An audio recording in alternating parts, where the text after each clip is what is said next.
welcome back to my channel.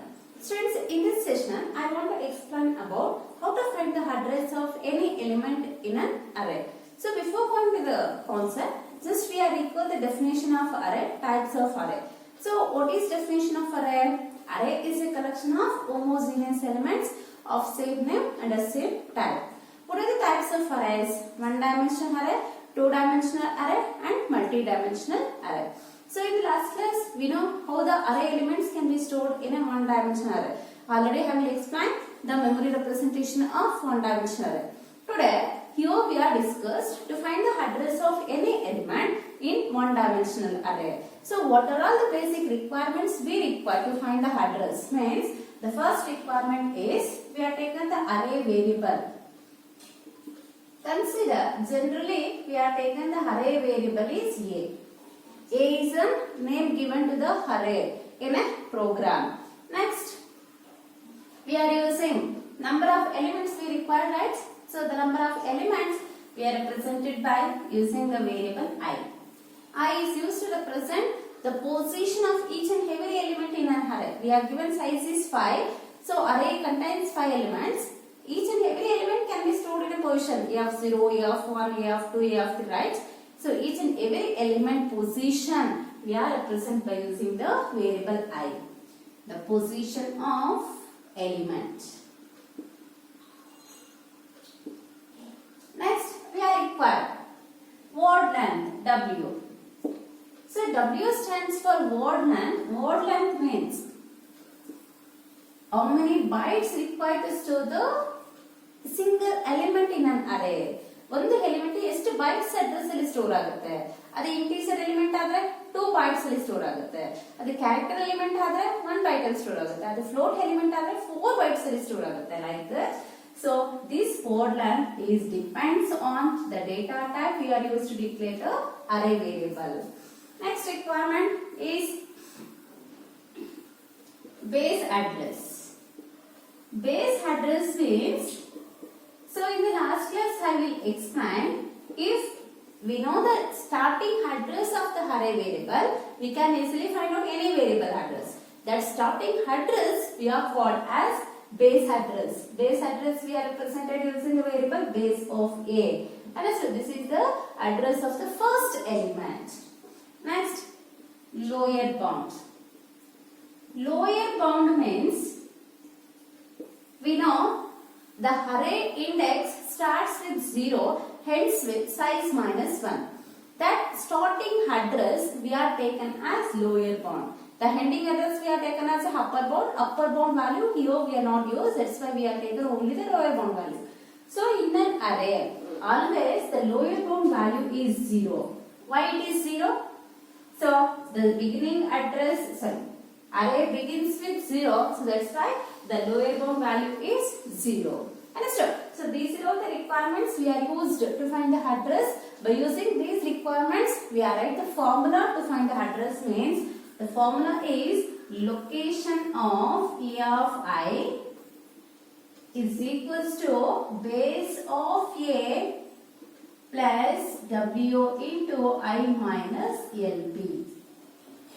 So this formula is important for your exams. They are asked, write the formula to find address of any elements in one-dimensional array. For 1 mark, they ask the formula. You write the formula is location of A of I equals to base of A plus W into I minus LB. Always you write by using the uppercase letters A, I, W, LB. Okay. Now I will give one problem. How to find the address by using that formula. The problem is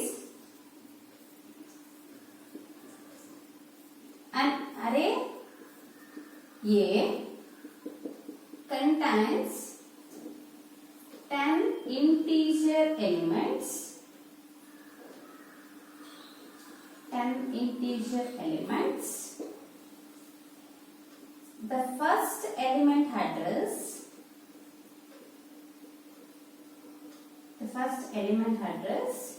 is 1080. Then find the address of fifth element. So this is the the problem they are given? First you understand the problem, then what are all the values they are given, which value we need to find out, you find out. So an array A, what is the array name they are given? A. Contains 10 integer elements. How many elements it contains? Total number of elements 10. All elements of which type? Integer type. Here they have mentioned the data type is int. Next, the first element address. The first element address we are called as base address. Base address is 1080 and find the address of the fifth element of the header. So here I will write the block diagram. 1, 2, 3, 4, 5, 6, 7, 8, 9, 10. So the first element position you have 0, you have 1, you have 2, you have 3, you have 4, you have 5, you have 6, you have 7, you have 8 and you have 9. So 10 elements are there. Array index starts with 0, ends with size minus 1, size is 10, 10 minus 1 is 10, totally 10 blocks are there to store 10 elements. Understood? So this is a location of first element. This is location of second element. This is a location of third element. This is fourth element location. This is fifth element location. Next sixth element location, seventh element location, eighth element location, ninth element location and 10th element locations they are given. Next, the beginning address they are given has 1008. So 1080 is the first base address. It is of integer data. How many bytes it is required? 2 bytes. Then 1080. What is the next sequence address? 1081. These 2 bytes for first element. Next element header starts with continuous memory. 1080 to 1083. Like that, each and every element stored by using 2 bytes of address. Now, we have find the address by using the formula, not by using the diagram. I will write the formula. Location of A of I equals to base of A plus W into I minus NB. So here, substitute all the values. A of which element address we need to find? Fifth element address. See here, where is the fifth element here? What is the I value for fifth element? 4. In the fourth position, the fifth element should be present. Understood? You don't substitute 5 for the array variable I because it starts with 0, hence with size minus 1. Based on this picture, the fifth element position is here 4. Now, 4 is the value of I. We need to find fifth element address. Location of here 4 equals to base of A. What is the starting address they are given? 1080 is the base of A. First element address plus W. W stands for word length. It is depends on data type.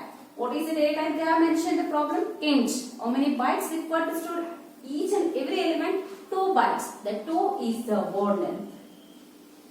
Next, I.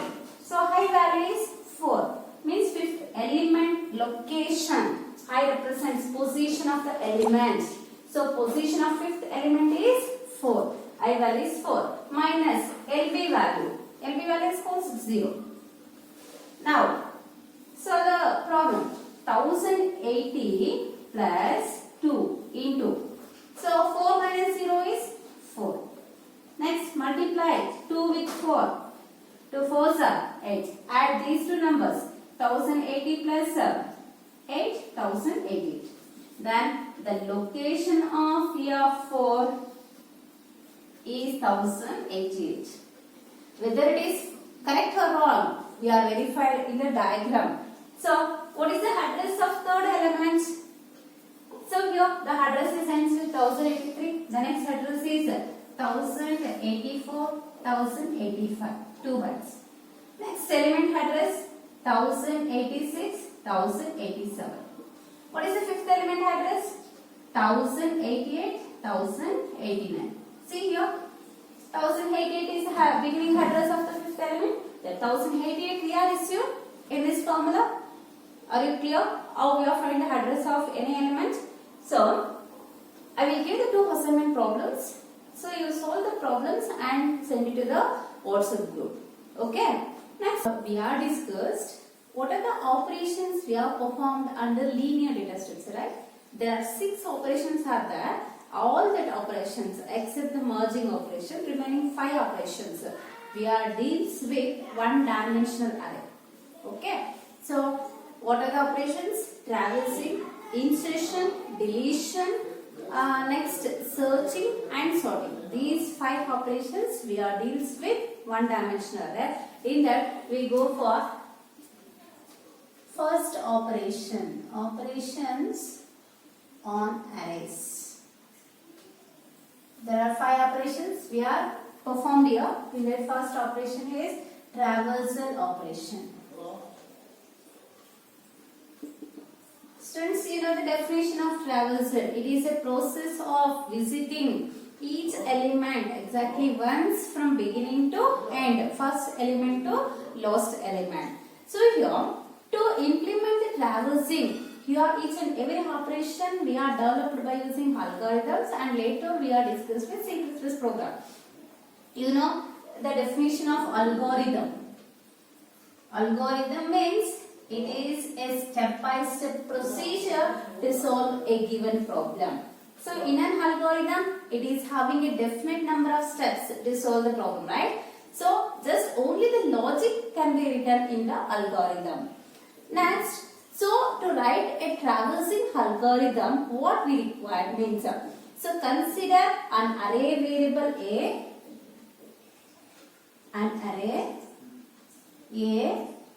consisting of I elements or consisting of n elements, consists of n elements.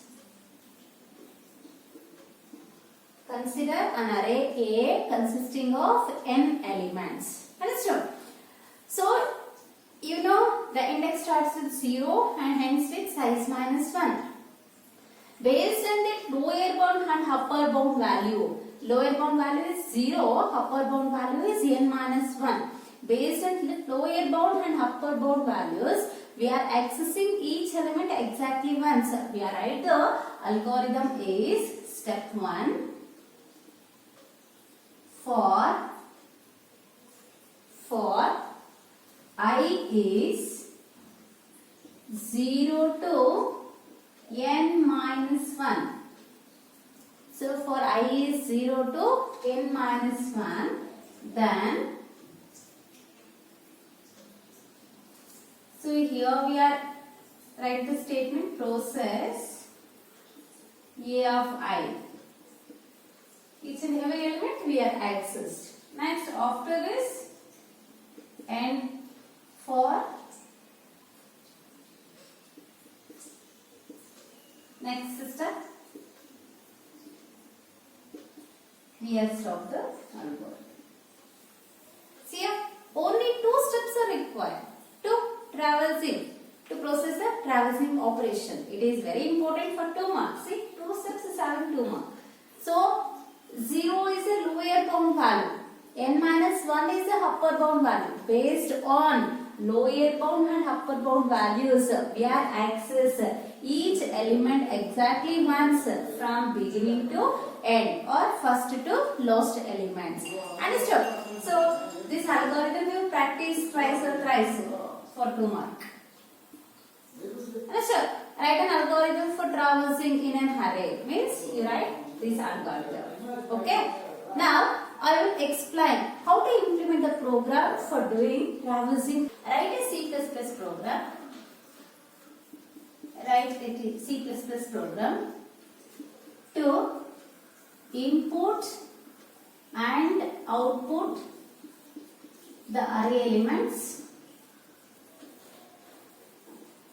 using traversing operation. So this is the problem definition. Now, you know, the program starts with the header files. The 2 common header files we are included as hash include iostream.h. The second header file is hash include conio.h.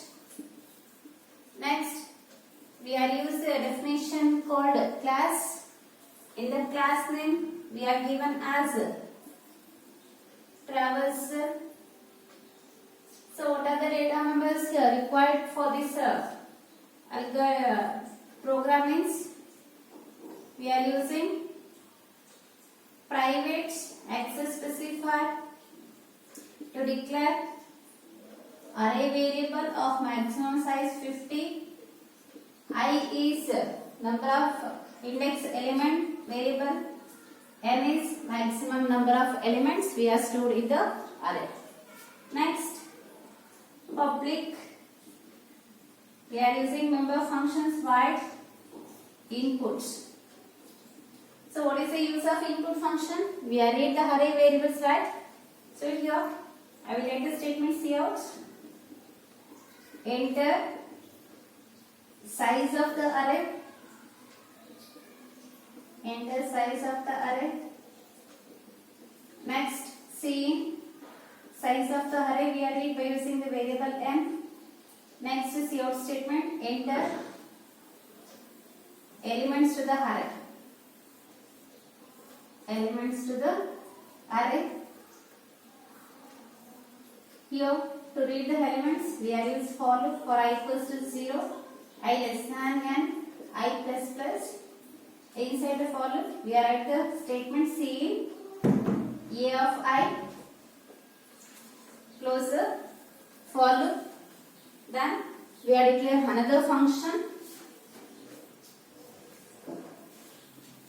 void output. So here we are at the statement cout array elements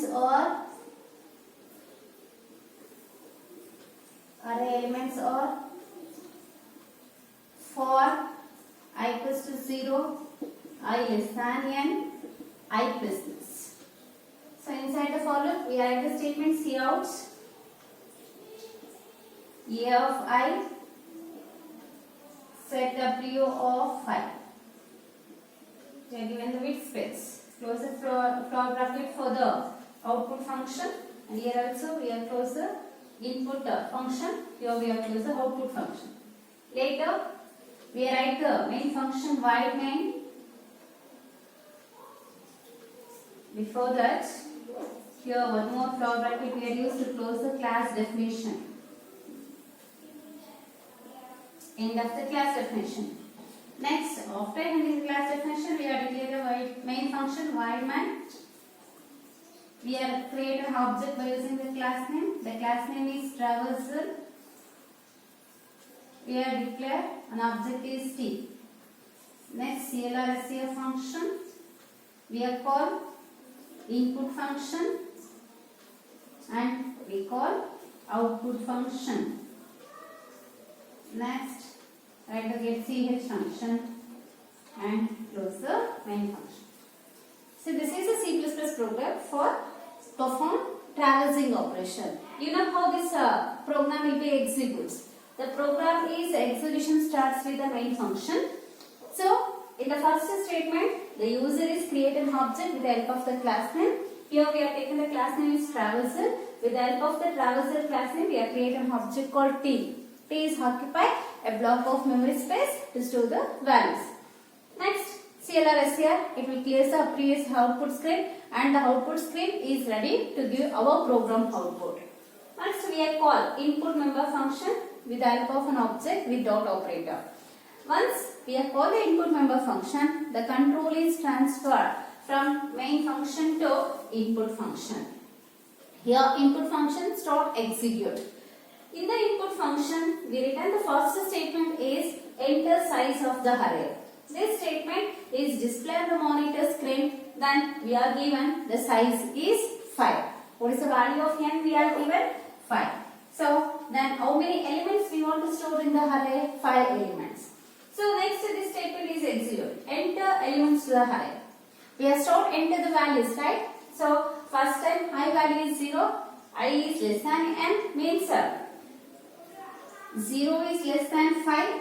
Condition is true. Once the condition is true, it will read a of 0 value. I will give a of 0 value is 10. Next, again I is increased its value by 1. I value is 1. 1 less than 5. Here condition is true. Then it will read a of 1 value. I will give a of 1 is 20. Next time I is increased its value. I value is 2. 2 is less than 5. Condition true. It will read a of 2 value. I will given a of 2 is 30. Next time I is increased its value by 1 unit. I value becomes 3. 3 is less than 5. Condition is true. It will read a of 3 value. For a of 3, I will given the value is 40. Next, I value is increased by 1 unit. I becomes 4. 4 is less than 5. Again, condition is true. Then it will read a of 4 value. I will given 50 value to a of 4 portion. Next, I value is increased by 1 unit. I value becomes 5. But 5 is less than 5. Condition false. It will come out of the following. Later, it will come out of the input function. Then again, the control is transferred to the main function. In the main function, we are called output member function. So in the output member function, we are in some codes, right? So before that, we are arranging all these array elements in a diagrammatic representation. This is an array. It is having the size is 5. The first position a of 0, second position a of 1, third position a of 2, fourth position a of 3, fifth position a of 4. For the a of 0 position, which value it will be read it? 10. The 10 is stored in a of 0. For the a of 1 position, which value the program is received? 20. 20 will be stored in this location. In our program, a of 2 receiving the value is 30. 30 will be stored in the position a of 2. For the position a of 3, the program is received the value is 40. 40 is stored in a of 3 position. Next, for the a of 4th position, the program is received the element is 50. Now 50 is stored in this position. And so this is a diagrammatic representation of an array. Now, when this function is called, the control is transferred to the class and output function start execution. In this output function, the first statement will be executed. What is the first statement? Array elements are. Understand? Array elements are. So, what is the initial value of I? I is 0. 0 is less than 5, condition is true. I is 0, 0 is less than 5, condition is true. Then it will display a of I. COT is a display statement, output statement, right? It will display a of I. Means we are visiting to the first element in an array. So a of I means we are accessed the first element. What is the first element? 10. 10 we are accessed. After that, so it will give 5 width space. 1, 2, 3, 4, 5. 5 width space it will take. Next, I value is increased. What is the high value now? 1. So 1 is less than 5. Yes, condition true. Then we are moving to next element. The next element is a of 1. We are access a of 1 value. What a of 1 contains? 20. 20 will be displayed cout statement. Again, it will get 5 width space. Later, I value is increased. So your high value is 1. Now I becomes 2. 2 is less than 5. Condition is true. Means again it is visiting to the next element. It is accessed. See out a of I means it will access the third element. The third element is 30. After accessing the third element, again I value is increased. 3 is less than 5. Condition true. It is traversing to the next element. Next, it will access the next element. A of I. A of 3 means 40. 40 will be accessed. Again, I value is increased. So, 3 plus 1 is 4. 4 less than 5. Condition true. Then it means it is traversing to the next element. So, it will access the next element. A of 4 element should be accessed. A of 4 element is 50. Again, it is traversing to the next element. I becomes 5. 5 is less than 5. Condition is false. Once the condition false, it will come out of the following. Means, from the beginning to the end, we are traversing from first element to second element, second element to third element, third element to fourth element, fourth element to last element. From the beginning to end, we are visiting, we are accessing each and every element exactly once in an array. This process we are called as traversing operation. Are you clear? This is output. In the output, we are accessing each and every element exactly once from beginning to end. Now, once this is come out of the for loop, the output function will be terminate. Then here, the class definition is terminate, and this output is display, and the output is using getCH function, and our program will be terminated. Are you clear? The traversing operation. Okay. In the next class, I will explain about the second operation is searching operation. So, what is searching? What are the different searching methods are there? So, how to implement the algorithms and how to write the C++ programs. Okay? Thank you, students.